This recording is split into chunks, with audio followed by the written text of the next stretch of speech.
The opinions expressed in the following program are those of the participants and do not necessarily reflect those of Rogers nor Rogers TV.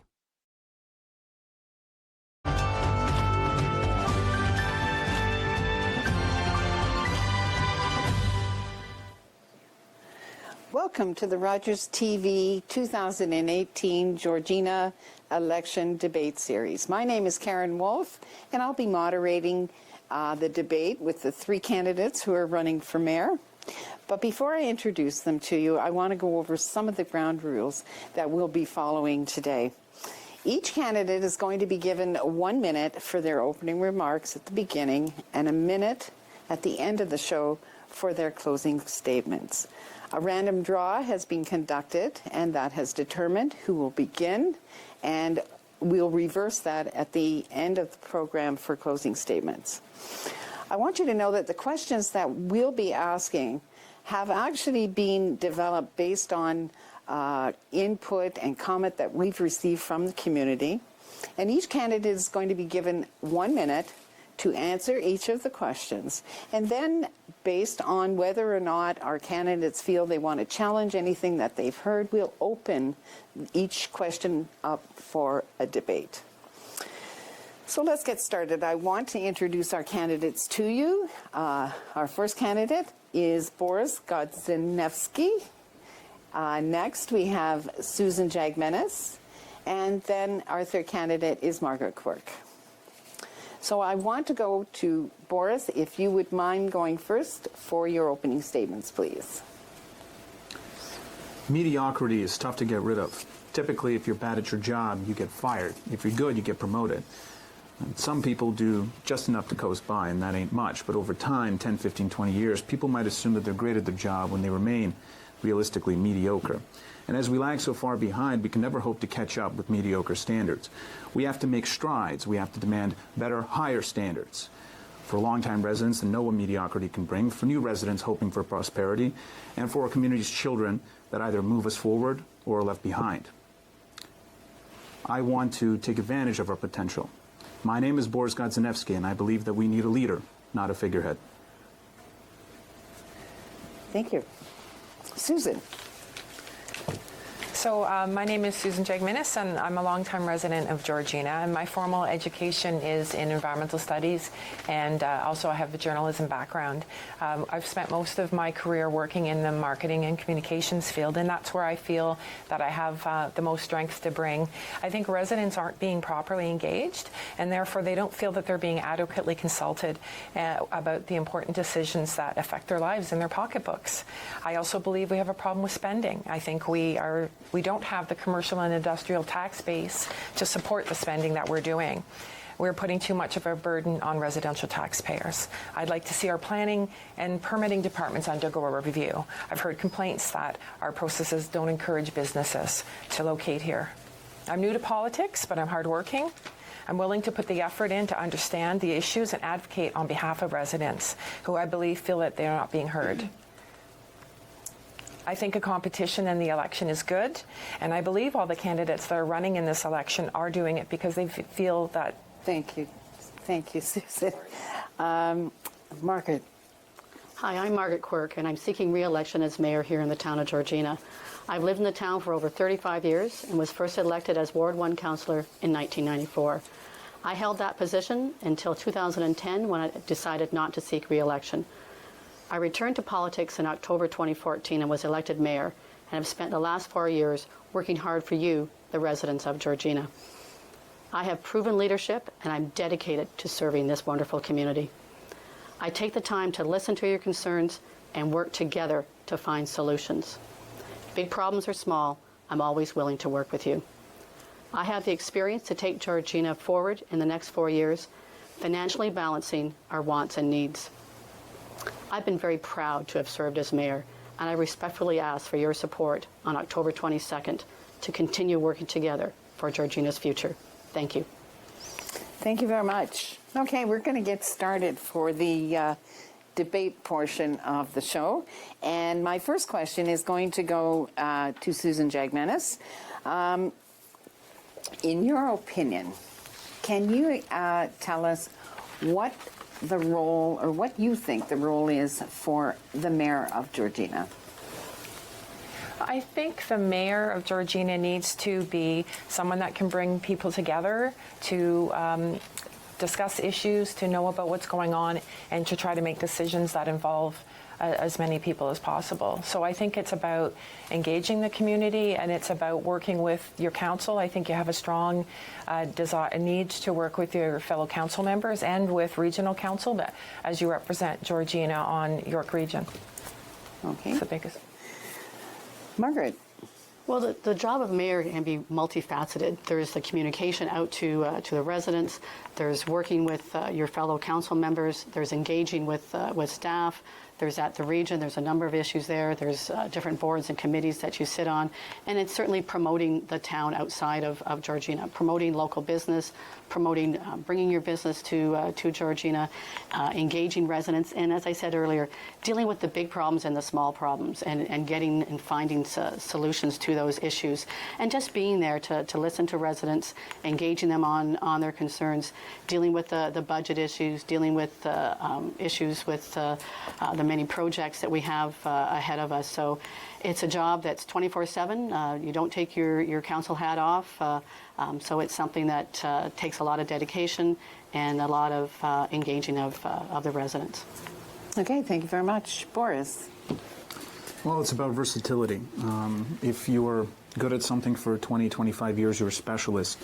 This position requires that you have versatility, that you have experience in many different fields, and that you are able to communicate with people effectively and to deal with growth, especially with what we're facing in the coming years.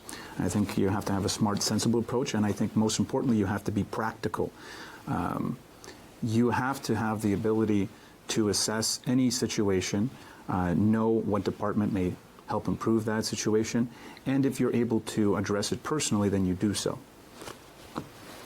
Okay, thank you very much. Our next question is going to go to Margaret Quirk. And the question is, increasing our economic development tax base has been considered our most pressing priority for years and years. Yet it is one of the least funded departments at the Civic Centre. What would you do to attract our fair share of industrial, commercial, and institutional businesses to Georgina to provide relief to our residential taxpayers and increase job opportunities for our residents? Certainly that's one of the big concerns that we've had over this past 4 years. We've done an economic development update, we've done an investment strategy, all laying the groundwork to do just that, to get out and attract the different businesses and commercial entities to Georgina, as well as working with the businesses that are here and retaining those businesses and helping them to expand. We have moved forward with the business park, which is privately owned on the east side of Woodbine Avenue. We've got it draft plan approved, and we recently just did the earthworks agreement. So you will start seeing activity there and starting to do the pre-servicing. And that's key. That's the key employment growth area for Georgina to get additional tax base. But we can't put all our eggs in one basket. We have to make sure that we work with the existing owners, existing land base that does already have the servicing, and get out and be aggressive. We're competing with a lot of other communities trying to do the same thing. Okay, thank you very much. Boris. It's easier to run a business in surrounding areas in Newmarket. Part of it is because we don't have an effective permitting process. There's a lot of businesses, whenever they want to deal with expansion or even new businesses that want to come in, they have a hard time with the town. There are no shortage of stories that I've been told, and I don't find many businesses that feel the town does a very serviceable job in accommodating. There's a lot of challenges, and you have to accommodate businesses to some extent. Our taxation is more than double for commercial than it is for residential, and you have to have incentives in place, especially for our community. And with the growth that we're experiencing, I think there's a lot of room to maneuver, and it's always about having leverage and understanding what those concerns are. If you have to go case by case, then you do so, and you move forward, and you understand that jobs are very important for a wholesome community, one that is very proactive as opposed to just relying on residential tax bases and having a bedroom community. Thank you. Susan. I've also heard a lot of stories about exhaustive processes in planning and development at the town of Georgina that is turning away businesses from coming here. So I don't know how accurate that is, and I would like to look into that, to have a review of the planning and development departments, and maybe speak with the staff there, to speak with businesses to find out what the issues are and how we can improve processes and make Georgina a more attractive place for people to come and put up their businesses. Okay, so this is a debate. If anybody has heard any comment that they'd like to challenge, we'll open it up. I'd like to add to a comment that Boris made earlier about incentives. Actually, next week at our council meeting, we will be having a report on an incentive, incentive program. We put $100,000 into the 2018 budget to look at an incentive program to attract business coming to Georgina. It's not a lot of money, but it's a lot of money. It will be, there'll be tests for the number of jobs that the business would create, the size of the building, and seeing about assisting in rebating some of their permit fees, whether it's site plan fees, that type of thing. And we've also developed a business class service, so that businesses that come in are given sort of a white glove treatment of assisting them through the permitting process. And a lot of the permitting process, we're mandated by the province in terms of what we have to do. And we do try to work with businesses as much as possible to assist them through that process. Because some of them, especially the smaller businesses, may not have done that type of work before. So our economic development department is key in that hand-holding process of taking businesses through that. Yes, Can I do a rebuttal? Yes. Yeah. Personal stories that I've heard is whenever there's expansion and you have situations that come together where there is a delay process, you have minor variances which should go smoothly, and they do in smaller towns. If I bring up tiny township of Harney Harbour, and in our town, it's not just the provincial mandates, it's the fact that there is not a proper communication base. If I can bring up an isolated incident, there was an individual that wants to expand their daycare by a third in spaces, and it's a small amount right now, and they want to expand it by a third. And that individual is livid with the fact that they've put tens of thousands of dollars already on the table, and that there have been amendments that have been put into place under the watchful eye of our mayor that essentially have deemed the property illegal. Now it's grandfathered in, it's not going to be torn down, but moving forward in any kind of measures, technically it's illegal. And you have all these little things that come up that really call into question our efficiency in this department. All right, thank you. Our next question actually is going to go to Boris Godzinivsky. The average annual rate of inflation in Canada over the past 4 years was 1.58%. The Georgina tax rate increase over the same period was almost 3 times that, with an average annual increase of 4.5%. Do you believe Georgina is capable of bringing its tax increases more in line with the rate of inflation? And if so, how would you do it? And if not, why not? No, I think it's definitely possible to bring it more in line. I mean, a part of the problem is the fact that you have certain projects that go over budget and obviously are not in line with inflation. They're not competitive contracts that are given out. And then we have to understand our debt load, which is not that significant in terms of other small communities. And of course, bigger communities, I think we spent over $4.5 million in paying long-term debt off. And I think moving forward, you have to be proactive with the reserve fund, which is what East Gwillimbury does. And that all comes in line with if you motivate businesses and you generate revenue that way, because with the tax increases the way that they are, the idea is that we need to put them into place now to accommodate growth coming in. But you have to understand how that growth is. Is it short-term residents? Is it long-term residents? And understanding that there is nowhere near as much marketing that we can put in terms of motivating and subsidizing those tax increases. Okay, thank you, Boris. Susan? I think that we should be looking at efficiencies in how we're spending the current money that we're spending. I don't believe that we should be charging three times what the increase of the sorry, I've lost my train of thought. Of the inflation rate. So I would like to see us look at some efficiencies. I see when I've been at council, I've seen a lot of reliance on consultants and staff reports and staff report after staff report, and I'd just like to see us get things done. I think we're probably wasting a lot of time, spending too much time researching issues rather than actually tackling the issues head on. Okay, thank you very much. Margaret. Thank you for the opportunity to address that. During the past 4 years, we have developed a lot of new budget policies, processes put into place to streamline our budget process, to find efficiencies within a budget, and to do fiscal policies such as the reserve fund strategy, the surplus debt financing strategy that we put into place, our long-range financial plan, all of those putting into place the tools to be able to do our budgeting on a tighter basis. Certainly, there's a funding gap that the town has. Every municipality across Ontario has a funding gap of their assets, of what needs to be worked on. We have roads and infrastructure that need to be worked on. We've put in a 1% part of our budget that goes towards capital improvements. So we've done our due diligence, and certainly we work hard to get that budget to a workable number. Okay, thank you very much. The next question is going to go to Susan Jagmanis. The multi-use recreational complex known as the Merck, and I don't think anybody's surprised that this question is on the list here, which is expected to cost approximately $30 million plus hundreds of thousands every year in operational costs, has become a controversial issue. Where do you stand on this issue? There are a large cohort of people that don't believe we need the Merck, and I belong to that group.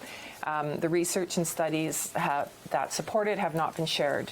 The town keeps referring to a survey of residents where 88% of people support it. Last night when I was at the council meeting, the staff person that was there even admitted, and it's in the 2014 feasibility study, that survey is based on insufficient data and is biased. So I don't support the Merck unless they show us the studies that show that it's needed in this town.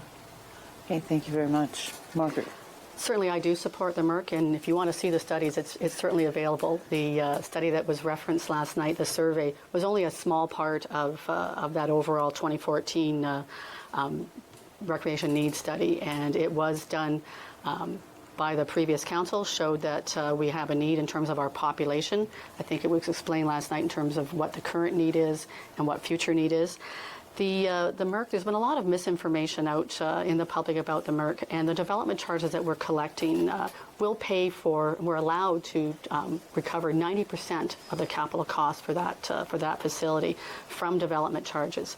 10% we have to come on our own, and we've already put that into reserves. It's the operating, as you mentioned, and I mentioned last night at council that part of our go-forward position in the next term of council would be for that council to make sure there's a solid business plan for the operating of that facility, which may include partnerships like with the YMCA. Okay, Boris. Nobody does it this way, really. You either have a reserve fund that has accounted for a significant portion of it, or you have private partnerships right from the start. So Magna in Newmarket in that center, Stronach in Aurora, you just don't go about it this way. East Gorhambury is building a similar facility 5 minutes away. People in Pefferlaw are just as close to Uxbridge as this facility, and their taxes will go into it. And then on top of all of this, you have the operational inefficiencies that could arise. And if you don't have private business, this is a rule of thumb, if you don't have private business right on top of it from the start, that means that the project is most likely not viable. And a rec center is somewhere where you want to be able to make money with it, or at least break even. And if you don't have private businesses from the start and you're already trying to put money in it, you're trying to award contracts for the planning of these projects, and $2.5 million for the design, which I have been told is, oh, that's just 10%.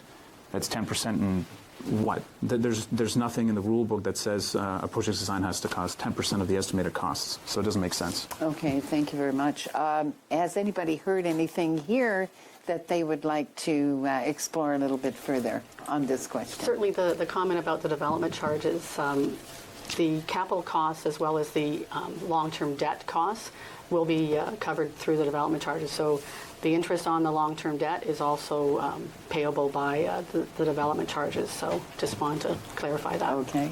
But the operational costs won't be. Yeah. We don't know where the operational costs are coming from. And as Boris said, people in Pefferlaw, we'll probably have more people coming from East Gwillimbury than people in Pefferlaw. And why should the people of Pefferlaw be funding a facility that is more convenient to people in East Gwillimbury?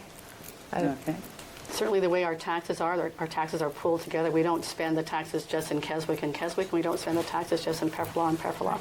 We're able to provide services across the community. Just this year for recreation, we put a roof on the ice pad in Pefferlaw, and we're looking at doing a skateboard park out in Pefferlaw in the next few years as well. So there are recreational opportunities out in other areas, and we have to balance out. The growth is in Keswick, and that's always been where the plan has been for the multi-use to be. It needs to be on water and sewer, so it physically can't go out in Pefferlaw. And I know that a number of people in Pefferlaw are concerned about that. Again, the solid business plan, I think I mentioned last night at Council that we need to, when we're into the design stage, Council needs to look at exactly what those costs are going to be for the various components.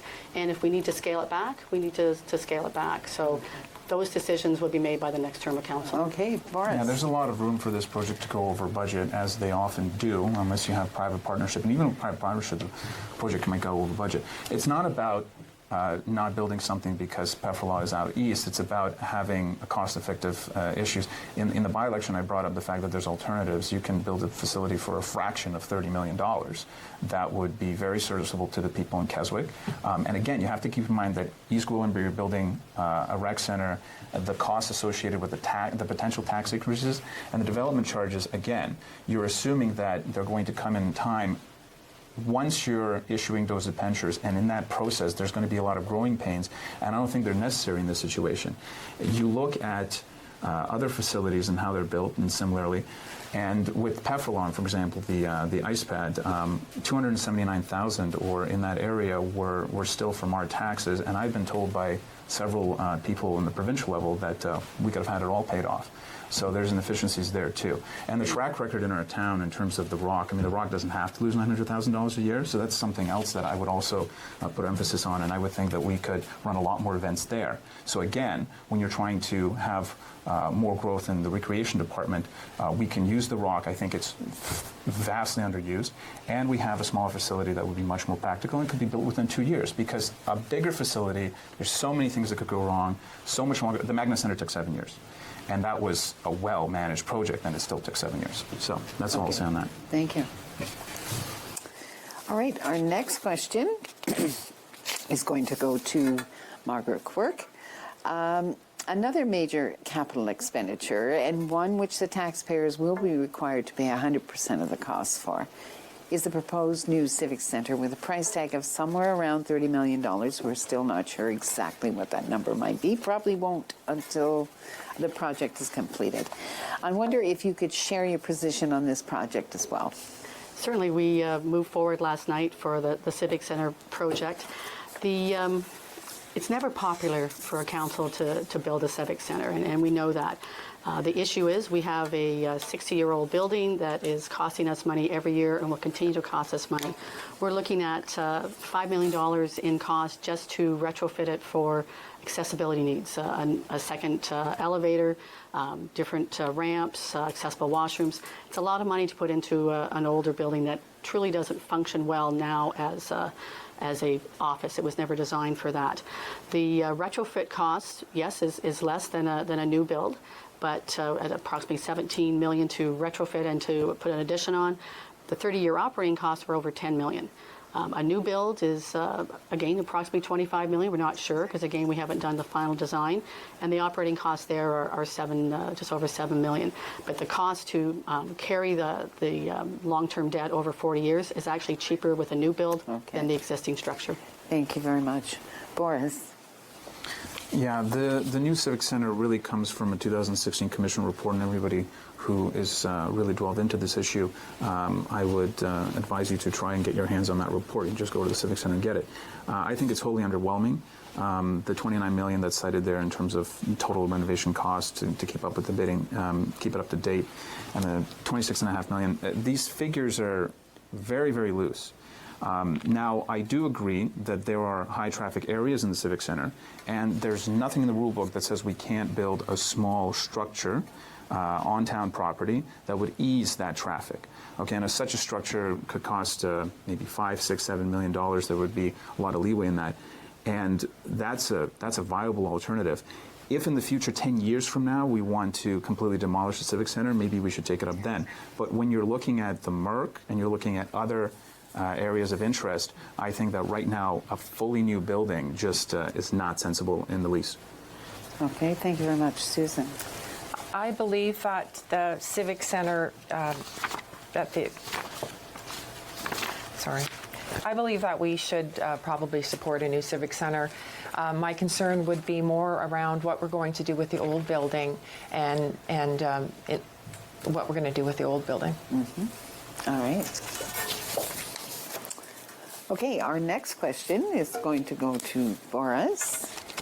A 2014 report to Council suggested Georgina has a current funding gap of about $28 million to maintain our current list of road assets.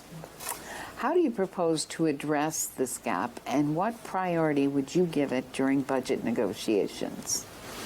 Well, this goes back to marking the town and bringing business in, because that's basically how you subsidize these gaps. And there are a lot of small towns. I've been up in, well, relatively speaking, Orangeville, for example, the roads are immaculate.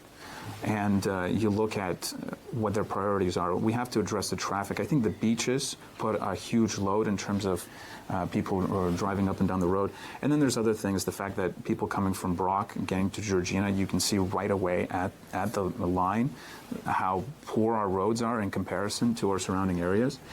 And the emphasis has to be, how do we manage this? Competitive contracts, getting good work in, and it's always about that. It's always about opening the floor and making a competitive bidding process. A lot of towns do a lot of hiring and issuing of contracts, whether or not that's hearsay, they do it inside the town or inside people that they know. And we have to be more proactive in really making a good search for the best job possible that we can get. Okay, thank you. Susan? Can you ask the question again, please? Of course, yes. In 2014, a report went to Council and suggested that Georgina has a current funding gap of $28 million to maintain our current list of road assets. So what that means is to bring our roads up to a certain standard. It would, if we had to spend money right now, it would cost us $28 million to do it. So the question is, how do you propose to address this gap in funding, and what priority would you give it at budget negotiations? Well, we have to try to find efficiencies elsewhere. We could stop the Merck right now and we'd have quite a bit of money to do it. I don't know that we can transfer the money over to do that, but it just seems to me that we're spending a lot of money and not looking after the things that we already have. For instance, about other issues, they talk about we need to increase tourism, but then you go to the beaches and there are long lineups of cars to try to get in. So we're trying to do things to improve things, but we're not dealing with the pressures that we have at present. So we need to look for some efficiencies in what we're doing. All right. Okay. No problem. Certainly Council has tackled this issue. We've developed a reserve fund strategy that we need to build up our reserves for that. We know that we have that funding gap that I referenced earlier, so we have been putting a 1% capital away every year, and that adds to those reserves. The gas tax that are out there, We do use them for roads. We can look at long-term debt, but again, that's a financing issue. We have a program of keeping our good roads good so that we don't get more broken roads. But we have a number of broken roads, and this year we were able to do a number of those broken roads. But we need to make sure that we have that strong fiscal policy in place. The surpluses that we have now through our budget, we have a new process that those surpluses go into the reserves. So we have tackled this issue. It is a huge issue that all municipalities face, and it's something that we're solid on in terms of moving forward at budget. Okay, Boris, you'd like to rebut? Just add a couple of points, and you can take from it what you will. I talked to people that are former city employees for the City of Toronto that did road work, and they told me that some of the road work that we've done is not road-grade asphalt, and that's why it deteriorates after 2-3 years. Whereas perhaps in Orangeville, the way that they do things, it's a higher standard. So that's what I mean by getting the best work possible. Sometimes you have to pay more to get the long-term benefits, and I would just like to point that out. Regardless, make from it what you will, but I've talked to people that were in the industry for 30, 40 years, and that's what they've told me from what they've seen. Okay. Just to add to that, we do have staff on hand, and we have had studies done of our roads. As I said, trying to keep the good roads good. If you have a road that has a life expectancy of 20 years, if you inject work into it as it starts to deteriorate, you can increase that life of that road. Our procurement policy is very solid when it comes to getting the best deal for us. And we look at a road base and decide what's the best way to improve that, what's the traffic count on that road, what's the best avenue to make those improvements. So those decisions are studied very closely to make sure that we get the best value out of our dollars and that we are working on improving those roads and decreasing that funding gap. Okay, thank you very much. My next question, Susan, I'll start with you. The proposed Water Reclamation Centre, which is part of the Upper York sewage solution, will address the growth-related infrastructure needs of East Gwillimbury and parts of Newmarket. The treated effluent will be discharged into the Holland River, which flows into Lake Simcoe. What is your position regarding this $685 million project? I have concerns over it. I think that if the Chippewas of Georgina Island aren't on board, that it's going to be hard for me to support something like that as well. I believe that there has been actually some money recently allocated to undertake more studies on the project, studies that incorporate the traditional ecological knowledge of the Chippewas of Georgina Island First Nations. And so I would look forward to seeing what those studies are. I would do my best to support the environmental concerns about its impact to the health of Lake Simcoe, and also about the health concerns posed by the potential for pharmaceuticals and personal care products. That's something that no one has been able to speak to, and it's a concern for everyone everyone in town. Mm-hmm. Okay, thank you very much. Margaret. Certainly, thank you. Our council has supported the Chippewas of Georgina Island to have their concerns heard both at the province and at the region, and we will continue to advocate those concerns that the Chippewas have. Susan's right, there are studies currently underway that the Chippewas did get funding for that will look at the traditional ecological knowledge studies, and I too look forward to seeing what those studies have to say. One of the things we have to realize is we're not directly in control of this project. This is not something that Georgina Council has the ability to stop. This was a decision made prior to me getting back on council through the region. There was talk then of twinning the pipe down to Lake Ontario to supply that growth needs in Aurora and East Gwillimbury and Newmarket. The province determined that it had to be a made in York region solution, and therefore the twinning of the pipe was put to the side, and the Upper York sewage solution was discussed and researched. And with a new government, perhaps there may be a change in literally the direction of that project, and I look forward to hearing what the province has to say. Thank you very much. Boris. Well, as it currently stands, there's not enough information, so I would never sign off on it personally. I think the fact that we have 15 sewage plants currently dumping affluent into the Lake Simcoe, and then we have 6 water treatment facilities drawing from it, it's a huge load on the lake as it is currently, which is one of the concerns from Chippewas. And I think we have to continue to have an open discussion and see alternatives. Obviously, I would support that the affluent goes into Lake Ontario. But if there is proof that this is the best affluent that we can possibly get, considering with comparison with the other 15 sewage plants, and the Chippewas sign off on it, most importantly, then yeah, we could move forward then. But currently now, there is no way that I would approve this. All right. This is a York Region initiative, not Georgina's. But do you see that we have any influence? Are we in a position of influence with this? You can just give me a yes or no on this if you like. Certainly we are. At the region, we're at the table with influence. And as I say, this council has sent letters to the region, the province, supporting the Chippewas and their concern, wanting to be at the table as a nation-to-nation discussion, which didn't happen at the beginning adequately. So we certainly are in a position of strong influence.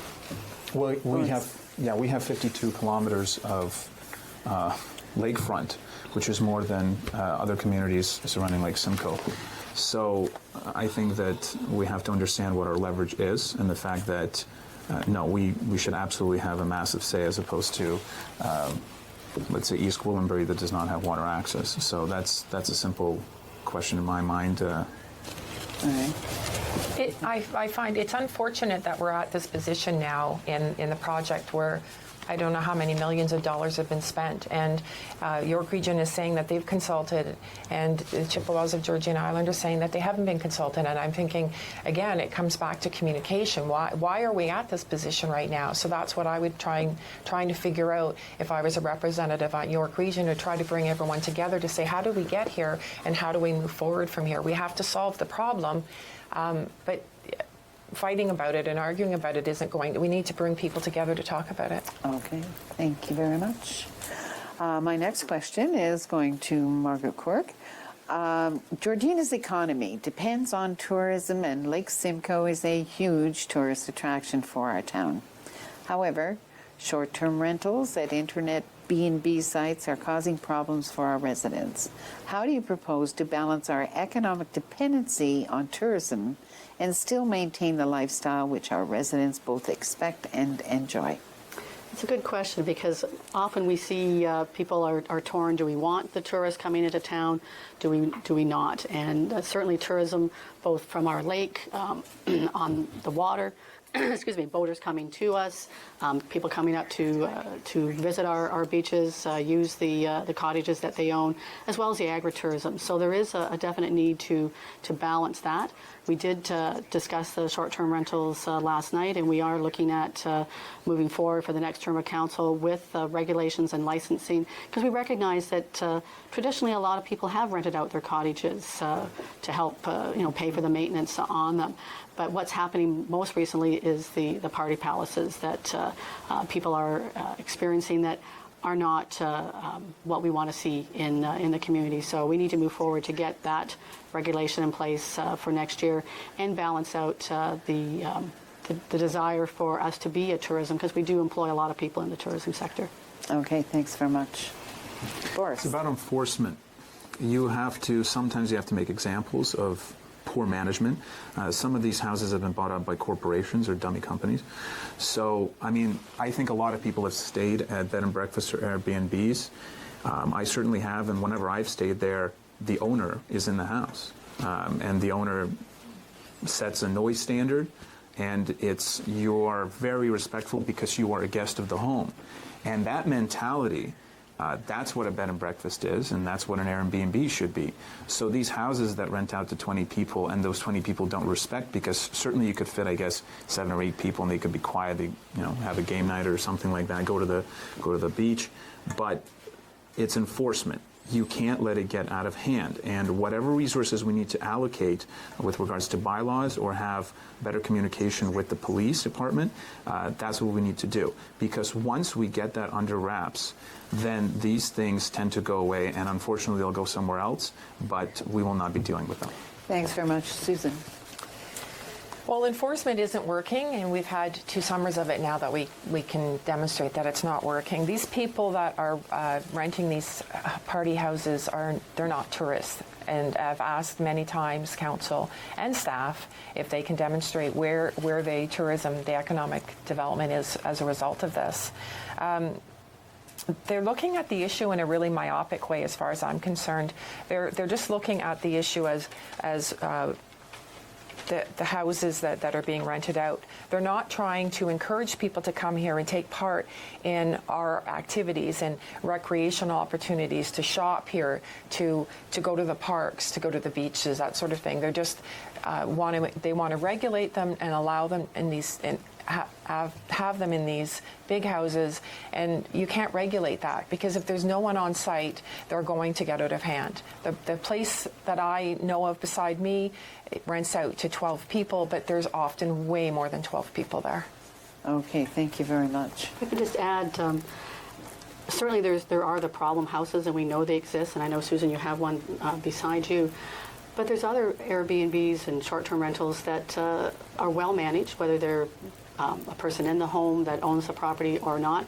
I met a group of people. I was in Sutton at a breakfast place. Actually, it was lunch, but anyway, they were from Toronto, Calgary, States, and Down East, and they had come together and they had rented a short-term rental for the weekend. They were a lovely group of people. They asked me, they were looking for directions. I directed them to the Pioneer Village. That's where they wanted to go. I told them about the farmers market. They were interested in checking out a number of the events that were happening. I think it was Festival on High that weekend. So some of them do come to enjoy the community. But yes, there's some that come to party, and it's the enforcement side of things that we need to deal with on that. Boris, did you have a comment you wanted to make here? I thought I saw your hand up. Oh. That's all right. I reiterate Yes. that enforcement Okay. isn't working. Yeah, okay. It's just not working. All right, thank you. Our next question is going to go to Boris. The legalization of marijuana will come into effect this fall. Please share your plans and/or concerns regarding the impact this could have on Georgina. Well, I'm not here to compare alcohol with marijuana, but I think if we've found an effective way to regulate alcohol consumption, then we do not have a problem with marijuana. We have to recognize a significant portion of residents of Georgina do engage in smoking marijuana, and they will get that product outside of town or within town. And I think that if we regulate it, it's like anything else. We have more control over it, and that will generate revenue for us. And at the end of the day, you have to be open about it and be respectful and both attentive to these kind of situations, because you don't want to block us out and expect that that's going to solve the issue. It's better to have a communication. It's better to have everyone in the community aware of what's going on and understand what the guidelines are. And that way we move forward, and I think in most situations such as these, then we are more successful. Thank you very much. Susan. Well, it's coming whether we want to or not, so we need to have a close eye on it. I don't know if the town has engaged in any kind of proactive discussions with concerned residents or businesses that are potentially even considering starting operations here. So I would like to see a proactive approach where we're going out right now to find out what the tone is in the community, what businesses are potentially coming here, and address it before it becomes a problem. Okay, thank you. Margaret. And this is something that new council is going to have to deal with. We had a discussion with Caroline Mulrooney 2 weeks ago in a roundtable discussion. There's a lot of unknowns yet with the cannabis. Certainly the online sales will start October 17th. The province is giving municipalities the option to opt in or opt out. If you opt in, apparently you can't opt back out. If you just opt out initially, you do have the option to go into it at a later date. There's a lot of unknown costs. There's enforcement. So there's a lot of issues that that we need to know more of the answers on. The provincial government, however, wants an answer sooner rather than later. They want to get the retail businesses up and running on April 1st. They are saying they want to have an answer from a new council in December, which I feel is very early, and I've asked that they look at giving the new council additional time to reach out to the community to find out what they want. Oh, okay, thank you very much. We're going to move on to my next question here, and I'm going to direct this one to Susan. As Georgina's population grows and our reputation as a lakeside community spreads, we're experiencing overcrowding at our beaches, which is causing parking and access issues for both visitors and residents. How do you propose to address this issue, Susan? Well, it seems to me that it's a lot like the short-term rentals issues, that the problem has kind of exploded and not much has been done about it. I'd like to see us consider options like either increasing parking or making it parking only for residents, or giving residents a special place where they can park. But we seem to be encouraging people to come to our community, but not making sure that we have the infrastructure and the facilities to support it. So it needs a lot of look. We need to look at it more seriously. All right. Margaret. Yes, certainly this has been an issue in our community for a number of years. When it's a hot summer weekend, people want to get to the beaches, whether it's local residents or whether it's people from out of town. There's been a lot of ideas floated out. We've looked at residents-only beaches. That's been talked about one-way traffic on Lake Drive. Adding to parking, running shuttle buses from the Rock parking lots. All of those could be ideas, but we need to look at comprehensively. Increasing the parking fines isn't necessarily going to stop everything. If you've packed the kids up in the car and you've driven up to the beach just because there's no space in the parking lot doesn't mean you're turning around and going back home. You might pay that parking ticket. So we need to see about adding some additional parking spaces perhaps at the beach, looking at ways to reduce the congestion and the traffic volumes on certain roads, additional bylaw enforcement, working with the York Regional Police.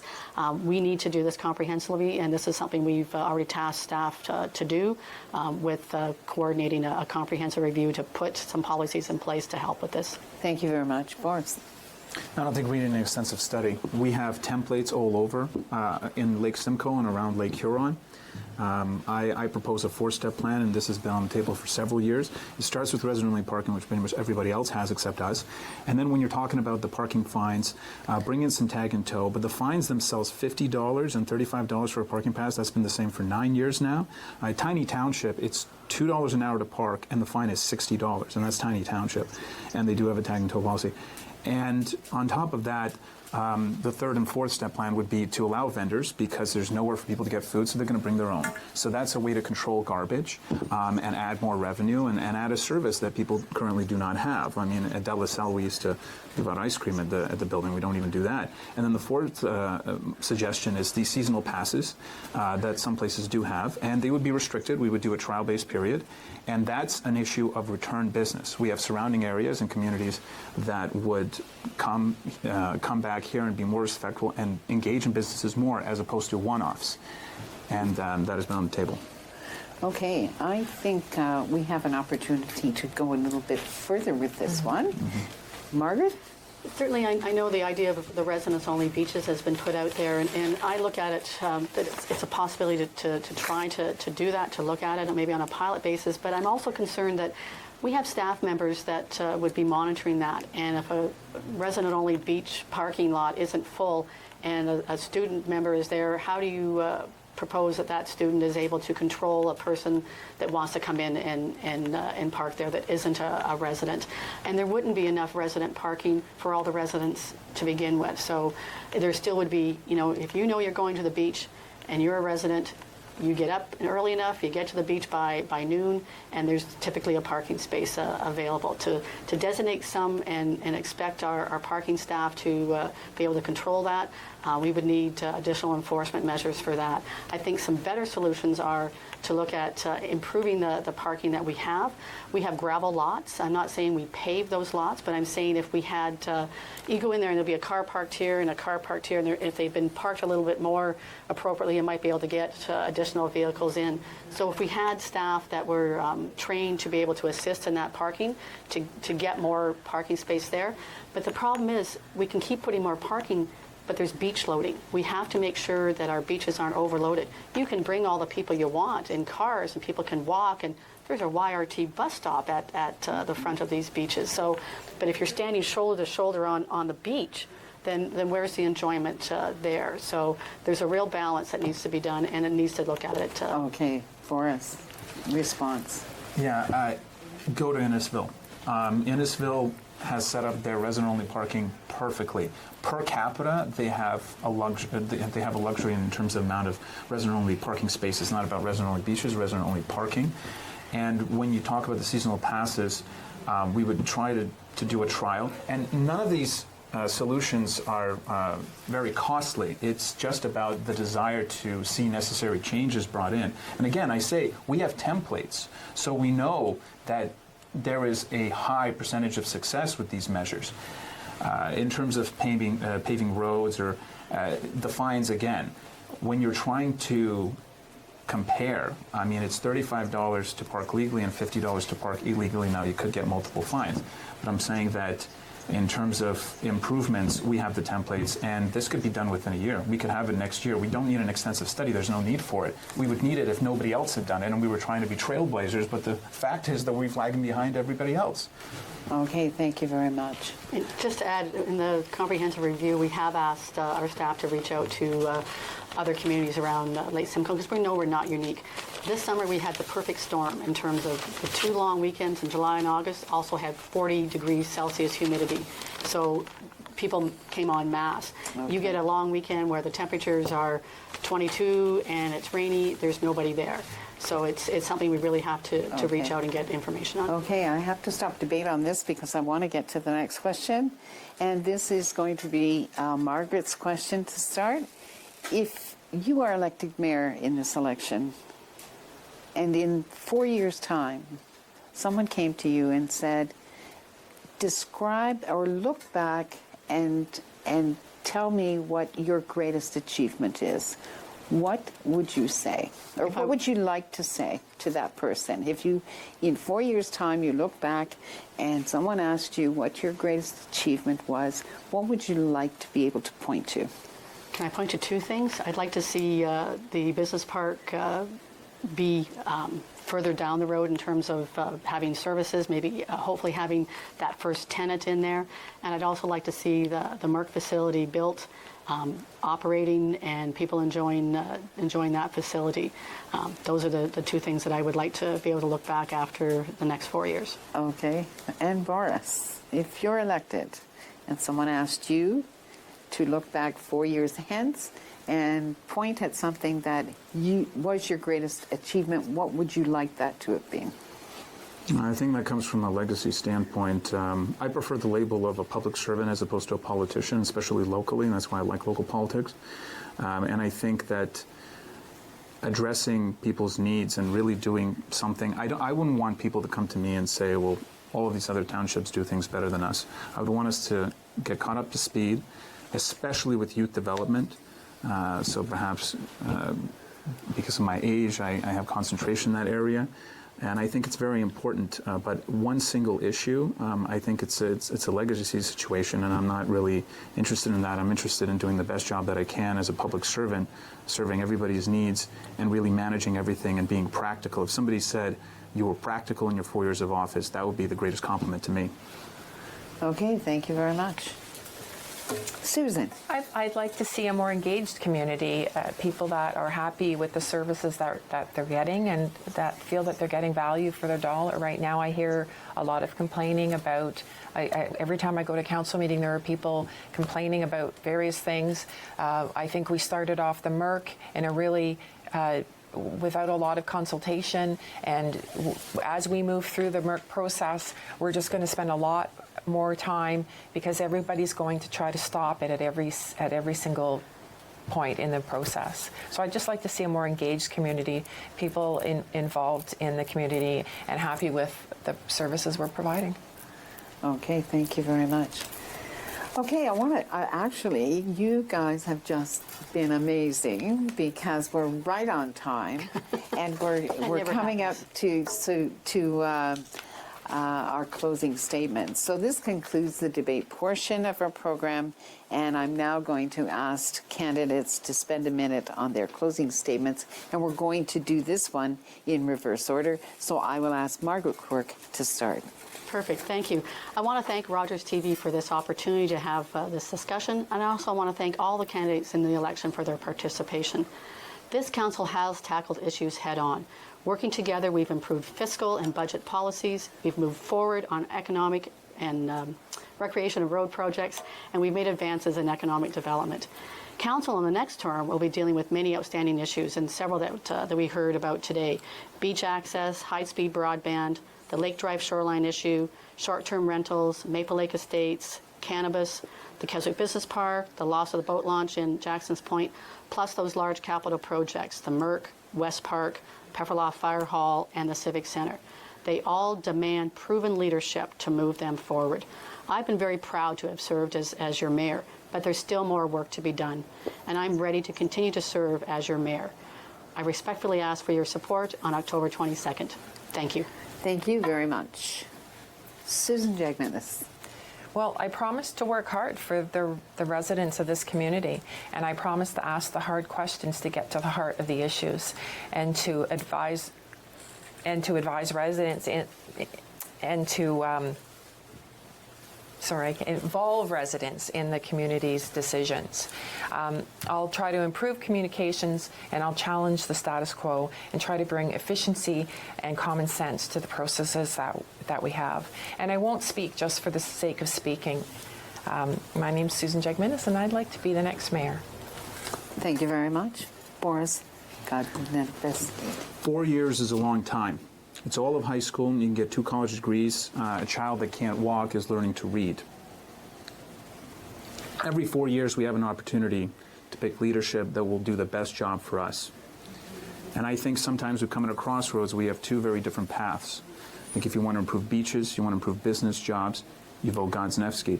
You want to improve youth development, you vote Godznevsky. You want to do things practically, a smart, sensible approach to construction, and you vote Godznevsky. I think that the election process itself is not a job. What you do inside that office is the job. That requires a lot of effort that I think comes from personal conviction. And for me, it's a contract. It's a 4-year contract between me and all of you to do a job, to do a good job. So let me get to work. Thank you very much. That is all the time we have, and I want to thank our candidates for being with us today. And I want to thank you for watching, and I hope this program will help you make an informed decision on voting day. Rogers TV will be repeating this program right up until the election, and we also invite you to join us on October the 22nd when we will bring you local election results. But until then, please go out and vote because your vote counts. Thank you very much, and I'd like to come and congratulate all of you.